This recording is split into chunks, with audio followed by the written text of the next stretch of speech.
everyone. Welcome back to another episode of It's Showtime with me Obhipsha only on Rongin TV. যেখানে থাকছে entertainment world's এর বিভিন্ন খুঁটিনাটি updates, তারকাদের অনেক অজানা গল্প আর দারুণ মজার মজার গসিপ। তাহলে চলুন শুরু করে দিই আজকের এপিসোড। আর প্রথমেই চোখ রাখবো আজকের আপডেটসে। এক মাসেরও ওপরে ভোটের রেজাল্ট বেরিয়ে গেছে এবং সারা রাজ্য জুড়েই বিভিন্ন বদলের ছবি আমরা দেখতে পাচ্ছি। বাংলা ইন্ডাস্ট্রিও তার ব্যতিক্রম নয়। অবশেষে তথ্য ও সম্প্রচার দপ্তর ঘোষণা করলো কিভাবে এগোতে চলেছে বাংলা সাংস্কৃতিক জগতের পরবর্তী কাজ। সম্প্রতি একটি প্রেস কনফারেন্সে উপস্থিত ছিলেন রুদ্রনীল ঘোষ, অনিন্দ বোস, শিলাজিৎ, রাঘব চট্টোপাধ্যায়ের মতো মানুষেরা। তারা জানান যে এতদিনের যে ব্যান্ড সংস্কৃতি এবং বিভিন্ন মানুষ কাজ থেকে বঞ্চিত হচ্ছিলেন, তা এরপর থেকে আর না হওয়ারই চেষ্টা করা হবে। সবার জন্য দেখা হবে যে প্রত্যেকে যাতে তার সম্মানিত কাজটি পান। অবশেষে পশ্চিমবঙ্গের তথ্য ও সম্প্রচার দপ্তর থেকে ঘোষণা হলো বাংলা সংস্কৃতির জগৎ কিভাবে চলবে। সম্প্রতি একটি প্রেস কনফারেন্সে রুদ্রনীল ঘোষ, শিলাজিৎ, অনিন্দ বোস, রাঘব চট্টোপাধ্যায় উপস্থিত ছিলেন এবং সেখানে তারা জানান যে বর্তমানে কিভাবে ইন্ডাস্ট্রি কাজ করবে এবং যোগ্য মানুষেরা এতদিন যে কাজ থেকে বিরত ছিল তা আবার ঠিক করা হবে। হচ্ছে যে আমাকে পারফরম্যান্স অফ বেঙ্গলের পক্ষ থেকে এখানে ডাকা হয়েছে যাতে সম্মানীয় মুখ্যমন্ত্রীর কাছে এই চিঠিটি, এই গুরুত্বপূর্ণ বার্তাটি আমাদের প্রিয় মুখ্যমন্ত্রীর কাছে আমরা পৌঁছে দিতে পারি। মানে এই ফোরাম, এই পারফরম্যান্স অফ বেঙ্গল তারা আমার মাধ্যমে পৌঁছে দিচ্ছেন। সুতরাং এই যে অর্গানাইজেশন, তার সঙ্গে আমার নিজস্ব কোনো সদস্য পদ বা কোনো কিছুর কোনো যোগাযোগ নেই। আমি মাধ্যম মাত্র। এবং এখানে যারা যারা এই শিল্পীরা রয়েছেন, সেটা শিলাজিৎ দা হোক, অনিন্দ দা হোক, বা এদিকে রাঘব হোক, সিধু হোক, দেবু হোক, যারাই রয়েছেন, পটা যারাই রয়েছেন, আমার তাদের সঙ্গে বেড়ে ওঠা। তারা মনে করেছেন যে এই বিষয়টা আমাকে আমার মাধ্যমে বোঝাতে সুবিধে হবে। এটা অত্যন্ত আনন্দের কথা। আমাদের মধ্যে বিভিন্ন ক্ষেত্র থেকে যে শিল্পীরা একটা দায়িত্বে এসেছেন, মানুষ দায়িত্ব দিয়েছে, আমাদের কাজই তো হচ্ছে যে সঠিক জায়গায় সঠিক জিনিসটা পৌঁছে দেয়। তো সেই কারণেই আসামে এখানে যে দাবিগুলো তারা তুললেন সম্মানীয় মুখ্যমন্ত্রীর কাছে পৌঁছে দেওয়ার জন্য, যে কি হওয়া উচিত ছিল কিন্তু না করে কোন কোন যন্ত্রণায় ফেলা হয়েছে সঙ্গীত শিল্পী এবং যারা মিউজিশিয়ানস। আজ আমরা এখানে যে কজনকে দেখতে পাচ্ছি তাদের সংখ্যা আরও 3-4 গুণ হবার কথা, কিন্তু যেহেতু আজকে একটি গুরুত্বপূর্ণ একটি অনুষ্ঠান রয়েছে সাংস্কৃতিক, সেই ক্ষেত্রে অনেকে চলে গেছেন বলে কেউ বার্তা পাঠিয়েছেন। যেমন শ্রীকান্ত আচার্যদা, তিনি তার বার্তা পাঠিয়েছেন, জয়তিদি তিনি বার্তা পাঠিয়েছেন। আর বাকি এখানে যারা আছেন তাদের অনেকে আবার ওই অনুষ্ঠানে চলেও যাবেন। ঠিক আছে, তার আগেই গুরুত্বপূর্ণ বিষয়টি তারা প্রতিস্থাপন করলেন, আপনাদের সামনে রাখলেন এবং আপনারা নিশ্চয়ই বুঝতে পেরেছেন এবং আপনারাও নিজেরা জানেন যে অন্ধকার থেকে সব কটি জীবিকার মানুষ, সবকটি কাজের মানুষ বেরোতে চাইছিলেন। তারা নতুন একটা আলো এসেছে, নতুন একটা দিক এসেছে, সেই দিকের কাছে তারা গিয়ে অত্যন্ত আশান্বিতভাবে তারা দাঁড়াতে চাইছেন। এবং আমাদের সম্মানীয় মুখ্যমন্ত্রী যে স্বচ্ছতার বার্তা বারবার দিচ্ছেন এবং প্রমাণ করছেন, তো তাতে অত্যন্ত সচেতন এই সঙ্গীত শিল্প জগতের সঙ্গে যারা জড়িয়ে রয়েছে, শিল্পী এবং মিউজিশিয়ানস, তারা অত্যন্ত আশাবাদী এবং তারা মনে করছেন যা আগে হয়নি বা করতে দেওয়া হয়নি, যে কাজগুলোকে দমবন্ধ করে চেপে রেখে দেওয়া হয়েছিল, পছন্দকেই যোগ্যতা বলে দাবি করে দেওয়া হতো বা পাইয়ে দেওয়া হতো, সেই বিষয়টা যে আর হবে না, এটা জেনে সমগ্র শিল্পী জগৎ তারা আনন্দিত, তারা খুশিতে রয়েছেন। এবার তারা তাদের নতুন যে ভরসাটা দরকার, সেটা এই ভয় আউট ভরসা ইনের যে বাতাবরণ চলছে সেখানে তারা জানাতে চাইছেন। অত্যন্ত গুরুত্বপূর্ণ কথা এবং সাজেশন উঠে এসেছে। এই পারফরমেন্স অফ বেঙ্গল আমাদের সঙ্গীত জগতের সঙ্গে শহরে গ্রামে বিভিন্ন ধরনের যে সঙ্গীতের যে বিভাগ রয়েছে, অনেকগুলো দিক রয়েছে, ক্লাসিক্যালের দিকও রয়েছে। একটু আগেই আসবার সময় আমাদের শ্রদ্ধেয় পণ্ডিত অজয় চক্রবর্তী বাবুর সঙ্গে আমার একটি বিষয় কথা হচ্ছিল। তারা জানাবেন আমরা বার্তাবহ, আমি সেই বার্তা সম্মানীয় মুখ্যমন্ত্রীর কাছে পৌঁছে দেব এবং আমরা নিজেরা সবাই জানি যেহেতু এটা একদমই মানুষের সরকার, মানুষের চাওয়াতেই সরকার এসেছে, তাই মানুষ যা চাইছেন তা যতটুকু আইন মেনে কাউকে অসুবিধার মধ্যে না ফেলে করা সম্ভব আমাদের প্রিয় মুখ্যমন্ত্রী সেটা অবশ্যই করবেন। দেখুন, তারা কাজ তো করবেন যারা যোগ্য, যারা কখনো অন্যায়ের সঙ্গে নিজেকে গভীরভাবে সম্পৃক্ত করেননি বা অন্যায় দেখে উল্লাস করেননি।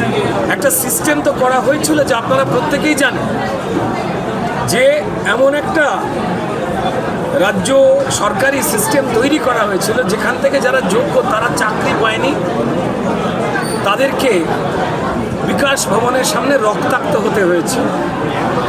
এই দিন তো কেউই চায়নি।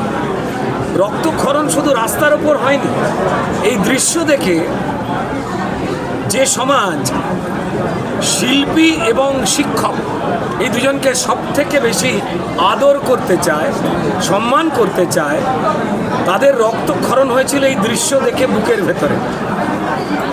তো এই যা যা ঘটনা ঘটেছে, আজ এখানে যে শিল্পীরা রয়েছেন, উপস্থিত হতে আজকে পেরেছেন, তারা সামাজিকভাবে অত্যন্ত রকম সতর্ক এবং সজাগ দৃষ্টি রাখেন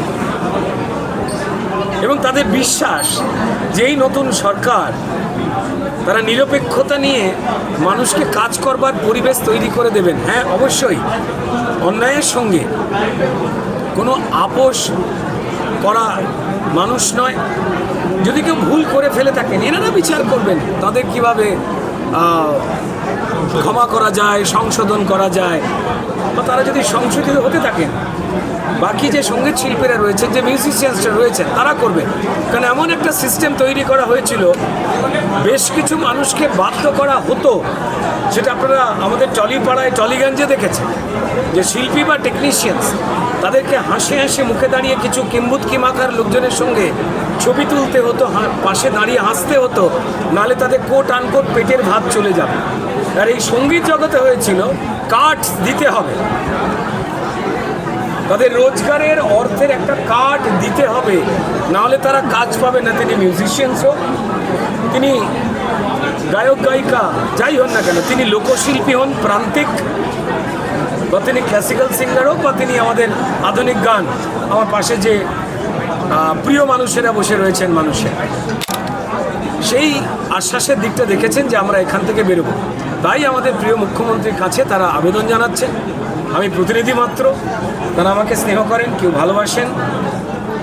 যেহেতু আমি গান লিখতাম, মাঝে মাঝে গাইবার চেষ্টাও করতাম, আমাদের একটা ছোটো গ্রুপ ছিল, তো ফলত এখানে প্রত্যেকেই রয়েছে। এখানে অত্যন্ত গুণী শিল্পী পটাবাবু বসে রয়েছে, ঠিক আছে, তিনি আমি একসঙ্গে আমরা গানও করেছিলাম। এটা আমার জীবনে একটা বিরাট পাওয়া।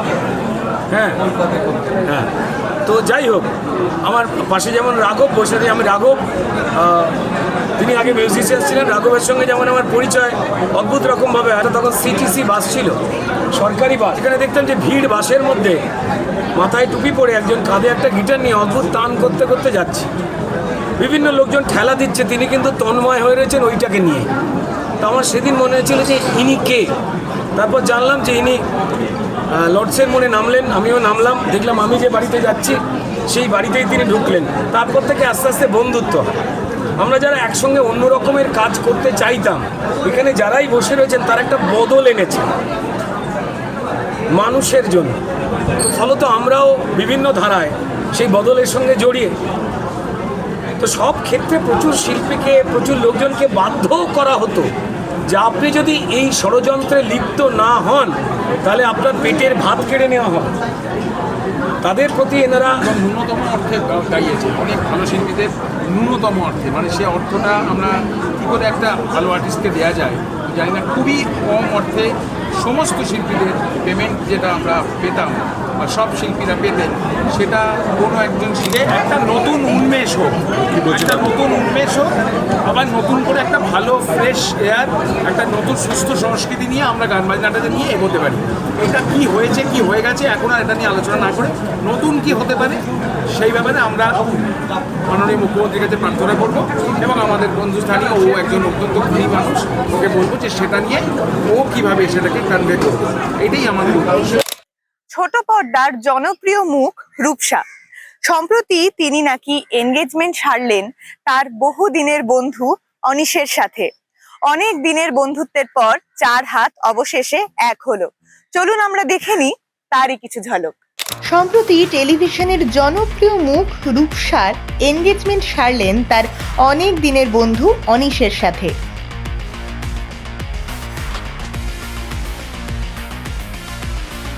অনেক দিনের আলাপের পর 4 হাত এক হওয়ার পালা।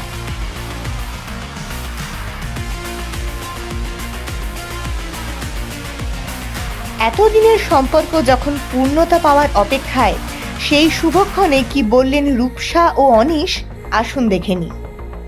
আমরা বেসিক্যালি হচ্ছে ছোটোবেলাকার বন্ধু। তো আমি যেহেতু লখনৌতে থাকতাম, ও কলকাতাতে থাকতো, তো যখন আসতাম মাঝে সাঝে দেখা হতো। তারপর যখন আমি কলকাতায় এলাম তখন ও আবার পড়তে বেলোর চলে গেল। তারপরও আবার জবের জন্য হায়দ্রাবাদ চলে গেল, আমি তখন ইন্ডাস্ট্রি জয়েন করে নিলাম। তো কোভিডের টাইমটা আমি জানি মানে সবারই অনেক খুব খারাপ টাইম গেছে হয়তো, বাট আমি বলবো যে কোভিড আমার জন্য one of the best Times of my life. Because Covid না আসলে আমার মনে হয় না কোনোদিনও এই জিনিসটা পসিবল হতো। বিকজ কোভিডের টাইমেই ও কলকাতায় আসে অ্যান্ড আমিও তখন তখন তো এখানেই থাকছি, কাজ করছি, অ্যান্ড তখন আমাদের দেখা হওয়া, ভালো করে আরও টাইম স্পেন্ড করা, বন্ধুদের সাথে গ্রুপে বেরোতাম, আমাদের একটা ছোটোবেলার বন্ধুদের গ্রুপ আছে।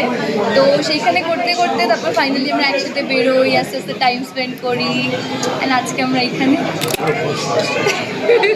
ও হচ্ছে ভেরি শাই, তোমরা বুঝতে পারবে, একটু পরেই বুঝতে পারবে। তো আমি দেখলাম যে না, আমাকে ইনিশিয়েটিভটা নিতেই হবে, নাহলে ইট মাইট বি টু লেট। তো আমি দেখলাম যে না, ঠিক আছে, অত ভেবে লাভ নেই। ফার্স্টে অনেকদিন ভাবছিলাম যে না, ওয়েট করি ওই করবে। তো আমি দেখলাম যে না, বেশি ওয়েট করে লাভ নেই, আমি করে দিই তাহলে কাজটা। এটা না বেসিক্যালি কিছু জিনিস হয়, সেটা হয়তো আমি ওয়ার্ডসে এক্সপ্রেস করতে পারছি না, একটা ইনটিউশন কাজ করে, এরকম ওর সাথে যতটা আমি সেফ সিকিওর, যে কমফর্টটা ফিল করি, ওটা আমি কোনোদিনও ফিল করিনি লাইফে। তো ওটা থেকেই আমার মনে হয়েছে যে না, he is the one for me. Everything started bit by bit, একদম হালকা হালকা করে, ছোটো ছোটো করে বন্ধুদের মধ্যে থেকে আগে দেখা করা, তারপরে কথাবার্তা বলা, জানা, এক दूसरे को जानना धीरे धीरे, then ultimately bit by bit, day by day ওরমভাবে করে হের উই আর। খুবই ভালো লাগে। আমি তো এর দুটোই বাংলাতেও দেখেছি আর হিন্দিতেও দেখেছি, দুটোতেই একদম ভালোভাবে অ্যাডাপ্ট করে। এক টাইমে তো আই থিঙ্ক দেবো world lap also some time I think. তো ওটার মধ্যে ফলো করে মাঝে মাঝে ফলো করেছি, দেখেছি, খুবই ভালো লাগে। সাইজ বলতে ও একটু প্রথম একটু সুগার কোটের আনসার দিত, তো না ভালো লাগছে বললাম যে দেখ, তুই যদি না বলিস তাহলে আমার গ্রোথটা কী করে হবে। তো তারপর ওর সাথে আমি স্ক্রিপ্টও অনেকবার রিহার্স করেছি, ও আমাকে বলে দেয়, ভালো ভালো আইডিয়াস দেয়, তারপর আমার সাথে স্ক্রিপ্টও রিহার্স করে। তো এই ব্যাপারে খুবই হেল্পফুল। ও যেরকমভাবে প্রেস করে, আবার যদি ওর কিছু মনে হয় যে এটা এরকম হতে পারে, এটা ওরকম হতে পারে, সেটাতেও সবসময় কন্ট্রিবিউটও করে। একদম জানাবো। বিয়েটা আমাদের এই ইয়ার প্ল্যানিং নেই, আমাদের নেক্সট ইয়ার প্ল্যানিং আছে। আমরা ডেটস নিয়ে একটু ডাইসি আছে, ভাইয়ের ছুটি, মাম্মি পাপার শিডিউল, ওরও মাম্মি পাপার শিডিউল, সব কিছু দেখে, আমাদেরটাও ভালো করে দেখে তারপর আমরা নেক্সট ইয়ারের বিগিনিংয়ের দিকেই প্ল্যান করি। হ্যাঁ, অবশ্যই। আমি তো বলেছি ওকে, আমি আসলাম পরে, আগে রেডি হচ্ছিল এখানে, দেখেই বললাম পুরো makeup, the hair, the dress খুবই সুন্দর লাগছে, একটা প্রিন্সেসের মতন লাগছে। তো আমি ওকে দেখলাম যে তখন মেকআপ নিয়ে এত বিজি আমি ফার্স্ট ওকে দেখে আমি যে কমপ্লিমেন্টটা দিয়েছি সেটাও আমার ক্যামেরাতেই দেওয়া হয়েছে। আমি তো বলবো he looks very very handsome today, খুবই হ্যান্ডসাম লাগছে। আমার ফেভারিট কালার ব্লুও পড়েছে। Will you be my forever? Always. আমরা ছোট একটা ট্রিপ প্ল্যান করার ট্রাই করছি এখন, মানে আমাদের অ্যাকচুয়ালি ইচ্ছা ছিল কিছু একটা ইন্টারন্যাশনাল প্ল্যান করার, কিন্তু এখন ফ্লাইটসের এত প্রবলেমস চলছে যে হয়তো ডোমেস্টিকে কিছু একটা করব। এখন একটু ব্রেকও আছে, তো ইচ্ছা তো আছে যাওয়ার। ইয়শ রাজ স্পাই ইউনিভার্সের নতুন ছবির ট্রেলার ইতিমধ্যে বেরিয়ে গেছে, আলফা, এবং এই নাম নিয়েই এখন তুমুল উত্তেজনা শুরু হয়েছে। এতদিন পর্যন্ত ইয়শ রাজ স্পাই ইউনিভার্স মানেই ছিল পুরুষ কেন্দ্রিক সিনেমা। শাহরুখ খানের পাঠান, সালমান খানের টাইগার থেকে শুরু করে ঋত্বিক রোশনের কবির, শুধুমাত্র পুরুষদেরকেই স্পাই হিসেবে আমরা দেখে এসেছি। তবে এবার সেই ধারা কাটিয়ে নতুন নারী কেন্দ্রিক চরিত্রে আসতে চলেছে আলিয়া ভাট। তার দুর্দান্ত অ্যাকশনপূর্ণ ট্রেলার দেখে প্রত্যেকেই একেবারে অবাক হয়ে রয়েছে। ট্রেলারে আলিয়া ভাটের বাবার ভূমিকায় দেখা গেছে ববি দেওয়ালকে। তিনি তার মেয়েকে ছোটবেলা থেকেই স্পাইয়ের ট্রেনিং দিয়ে একজন বড় স্পাই তৈরি করার উদ্দেশ্যেই বড় করেছেন। এখন দেখার সমস্ত পুরুষ প্রধান চরিত্রের মধ্যে একজন নারী স্পাই কেমন ভাবে সকল দর্শকের মন জয় করে নেবে। সিনেমাটি কবে রিলিজ করছে আমরা এখনো তা জানি না, তবে কেমন হতে চলেছে সময়ই তা বলে দেবে। ইয়শ রাজ ফিল্মসের স্পাই ইউনিভার্স মানেই এতদিন ছিল শাহরুখ খানের পাঠান, সালমান খানের টাইগার কিংবা ঋত্বিক রোশনের কবির। তবে এবার সেই পুরুষ প্রধান গোয়েন্দা দুনিয়ায় ঝড় তুলতে আসছেন আলিয়া ভাট। সম্প্রতি প্রকাশ্যে এসেছে আলফার 2.5 মিনিটের ট্রেলার, আর প্রথম ঝলকেই স্পষ্ট এই ছবিতে একেবারে অন্য রূপে দেখা যাবে আলিয়াকে। ট্রেলারের শুরুতেই উঠে আসে আলিয়ার চরিত্রের শৈশব, এরপর ধাপে ধাপে একজন ভয়ঙ্কর দক্ষ সিক্রেট এজেন্ট হয়ে ওঠার গল্প। ছবিতে তার মেন্টর এবং পিতার চরিত্রে রয়েছেন ববি দেওয়াল। ট্রেলারে আলিয়ার পাশাপাশি নজর কেড়েছেন শর্বরী ওয়াঘ। ছবিতে তাকে দেখা যাবে আলিয়ার সঙ্গী এজেন্টের ভূমিকায়। দুই নারী গুপ্তচরের এই জুটি স্পাই ইউনিভার্সে নতুন সমীকরণ তৈরি করতে পারে বলেই মনে করছেন অনেকে। এদিকে ববি দেওয়ালের পাশাপাশি ট্রেলারে গুরুত্বপূর্ণ উপস্থিতি রয়েছে অনিল কাপুরেরও। ফলে অ্যাকশন, আবেগ এবং গুপ্তচর বৃত্তির মিশেলে ছবিটি যে বড় মাপের হতে চলেছে তা স্পষ্ট। ইয়শ রাজ স্পাই ইউনিভার্সের একটা বিশেষ ট্রেডিশন রয়েছে, এক ছবির নায়ককে অন্য ছবিতে ক্যামিও হিসেবে এনে দর্শকদের সারপ্রাইজ দেওয়া। তাই অনেকেই আশা করেছিলেন আলফার ট্রেলারে হয়তো দেখা যাবে শাহরুখ খান বা সালমান খানকে, কিন্তু শেষ মুহূর্তে পুরো খেলটাই ঘুরিয়ে দিলেন নির্মাতারা। ট্রেলারের শেষ অংশে হাজির হন ঋত্বিক রোশন, আর তার উপস্থিতিতেই কার্যত বিস্ফোরণ ঘটে সোশ্যাল মিডিয়ায়। যদিও চরিত্র সম্পর্কে বেশি কিছু প্রকাশ হয়নি, তবুও দর্শকদের ধারণা ওয়ার ফ্র্যাঞ্চাইজির সঙ্গে আলফার বড়সড় সংযোগ তৈরি হতে চলেছে। That's it for the day. আবারও ফিরে আসবো নতুন নতুন আপডেটস, নতুন নতুন গসিপ, নতুন নতুন খবর নিয়ে। ততক্ষণ চোখ রাখুন রঙিন টিভির পর্দায় ইটস শো টাইমে, শুধুমাত্র আমার সঙ্গে।